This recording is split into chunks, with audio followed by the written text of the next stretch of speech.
Welcome to the Women in Wealth podcast, brought to you by Regina McCann HESS, a certified financial planner with over 2 decades of experience. This show is for professional women who want guidance in working towards their retirement vision in learning, building, planning, striving for your dreams, and putting the work in now so that you can pursue your financial independence.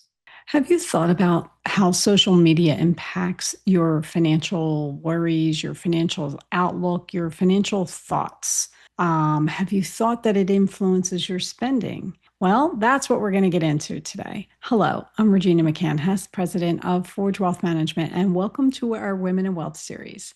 Today, we're going to talk about how social media can make us feel behind financially. And some of us think that social media is actually changing the way we think about money. And some of us also think it could be like an illusion behind the scenes. So we're going to get into that today. We're spending more and more time online. I know I try to limit my social media, but then I get that weekly report and I'm like, how on earth did I spend that much time each day on social media? It's very easy. I'll sit there and say, hey, I'm going to give myself 10 minutes. And the next thing I know, a half hour has gone by and I've just been scrolling. And God forbid you hit the reels, right? The reels just keep going in. And I know that's my biggest thing right now. I get caught watching movies or shows that I've seen many times. And I'm just like, oh, I love that scene. And I keep watching it. But in the meantime, while you're scrolling or doom scrolling through all that fun stuff, you're also in the social media part that is a breeding ground for unrealistic financial comparisons.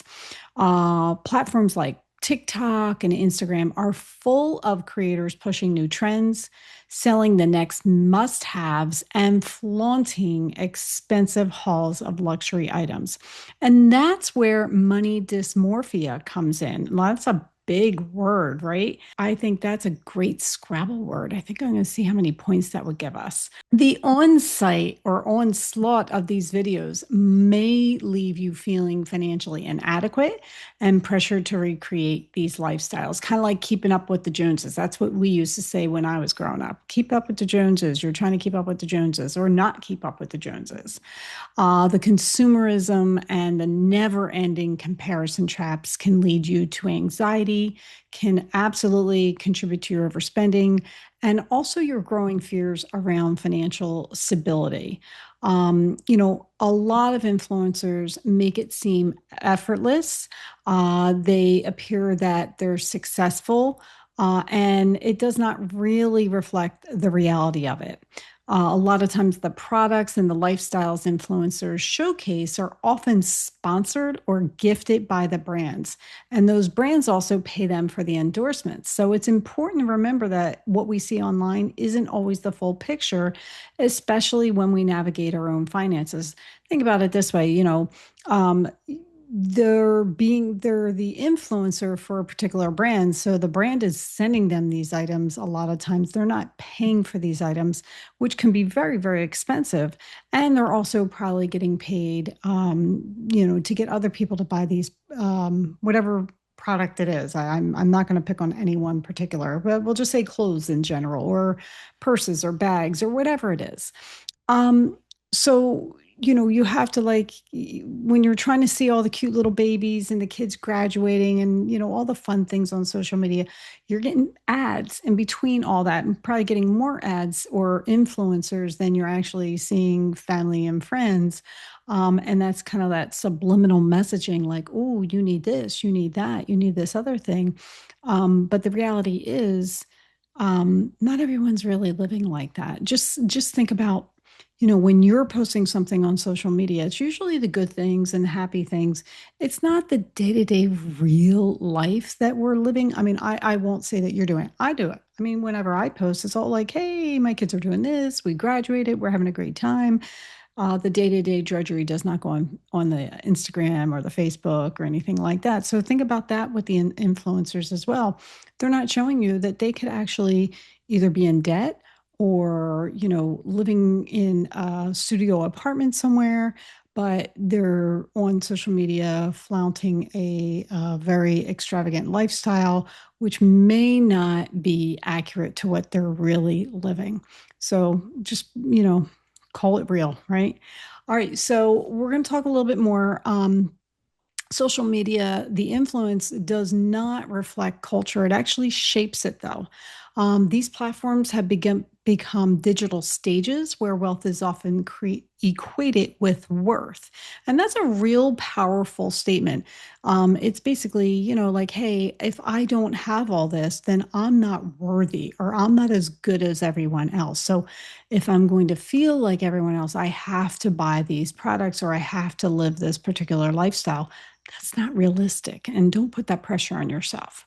Algorithms also can prioritize content that's visually appealing and aspirational. And that often means those luxury lifestyles, designer fashion, exotic vacations, high end tech gadgets. And they create a distorted sense of what is actually normal or attainable. I know I get a lot of crazy vacation ideas that flow through my social media because I'm always, just looking at different places. Not that I'm going to go there, but it's just like, oh, that looks really cool. And then once you go into one of them and you watch a reel or you click on something, you're just going to get 10 more of that. And then, even if you have a conversation around your phone, it almost feels like sometimes it's listening to you. So just keep that in mind as well. For young users who are forming their financial identities, this constant exposure can be especially damaging. Seeing their peers or influencers of their own age seemingly thriving financially can lead to feelings of inadequacy or failure. The curated nurture of social media can hide the reality behind the scenes: credit card debt, brand sponsorship, staged content. I've seen that in action. And also the emotional impact is real. So you want to be careful of that as well. Trends such as get ready with me videos or what I spend in a day vlogs, and of course, the luxury hauls, they subtly reinforce the idea that spending is synonymous with success. It can normalize excessive consumption and make frugality or financial caution seem boring or even shameful. Again, keep in mind those luxury hauls, they may be donated or gifted by the companies that these influencers are sponsoring. It's just tough, and it's hard for, a younger person who's trying to get out there and make the right decisions if they're constantly being bombarded with these thoughts. Now, let's talk about the impact on the different generations. Now, a recent study found that 95% of Americans who experience money dysmorphia are negatively impacted from a financial standpoint because it can lead to overspending, increased debt, and of course, reduced savings rates, which is really, really important for us to actually increase that, not decrease it. The impact is greatest among young generations. They refer to it as young generations, which I love because when they're saying that, they're referring to Gen Z and millennials. And Gen Z, I'm sorry, I'm in Gen Z ages right now in 2026 are anywhere from 46 to 61. So, yeah, call me young. I like that. Whereas your millennials are anywhere from 30 to 45 right now. So I love how this study tilted the words on that one. I'll go with that, right? So of course, I'm going to say that again. The impact is greatest among younger generations, with 43% of Gen Z and 41% of millennials being impacted. Of those experiencing money dysmorphia, 82% said they feel behind in their finances. That's a huge amount of people. Now, Gen Z and millennials, however, aren't necessarily falling behind in their finances compared to their peers. They just feel that way because they feel it's unrealistic and they can't keep up. Many are actually right on track with their significant savings, but social media just creates that false understanding of what financial stability looks like. A study by Qualtrics highlighted that 37% of the respondents experiencing money dysmorphia reported having over $10,000 in savings, with 23% of those having more than $30,000. Now, this is a significant jump in savings compared to the median for Americans, which typically hovers around $5,300. So with the spending and the savings, one of my little things that I always say is it's more important to worry about, it's more important about what you keep rather than what you spend. I hear people sometimes say, oh, I bought this and I spent this on that, and, just bragging. And I'm like, well, yeah, isn't it more important about what you keep? I don't know, just saying. So, obviously balancing it out, because we have to have some fun in our lives too, right? It's not all, saved for retirement. We got to have some fun along the way. But just kind of keeping that in mind when you're having these conversations or thinking about how social media is impacting your finances. All right. So, we're getting in there with all that fun stuff. We also want to mitigate the effects. Now, money dysmorphia surprisingly is common, but it's also treatable. A good way to treat it is reducing your exposure to social media. That can actually significantly reduce the urge to overcome and help alleviate the feelings of falling behind financially. This might mean unfollowing accounts that promote excessive consumerism, or setting daily screen time limits to create healthier digital boundaries. Individuals can curate their feeds to include creators who promote financial transparency, minimalism, mental wellness, and also ones that focus less on consumerism altogether. Now, I'm not really sure how you do that, because I would love to get rid of a lot of the stuff in my feed. But somebody out there knows how, so they're going to hopefully get back to me on how we do that.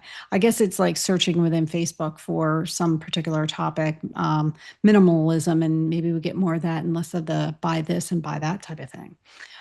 Beyond digital habits, it's also helpful to reflect on your personal financial goals that are rooted in real individual values rather than external expectations. Whether it's saving for your first house or a different house, or paying off your debt, or simply building an emergency fund, or saving money for your kids' college, you want to align that with your spending with meaningful goals can foster a sense of control and confidence. Financial peace of mind doesn't come from mimicking someone else's lifestyle. It comes from understanding and honoring your own. So moving forward, as you reflect on this issue, consider your own financial situation. Resist the temptation to compare yourself to others, because no one is you. You are your own self, right? Your situation is different from everyone else's. Now, social media can offer inspiration and connection. It can also lead to harmful financial comparisons and, of course, those unrealistic expectations.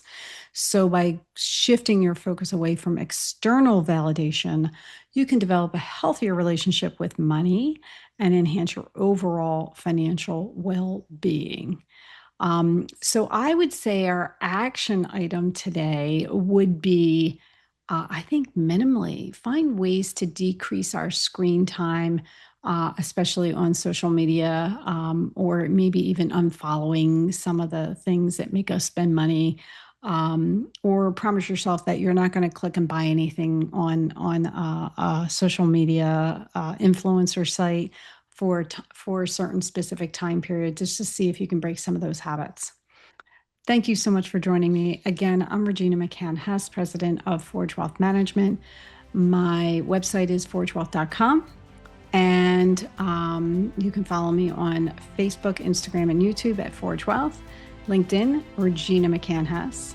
Go make it a great day. Thank you for joining me for this episode of the Women in Wealth podcast. You can watch the founder's video I created for you to learn more about me and how I can guide you towards your financial independence at www.forgewealth.com.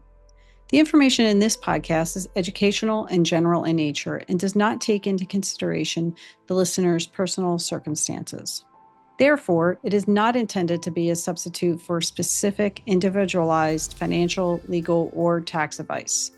To determine which strategies or investments may be suitable for you, consult the appropriate qualified professional prior to making a final decision. Securities are offered through LPL Financial, member FINRA, and SIPC. Investment advice offered through Private Advisor Group, a registered investment advisor.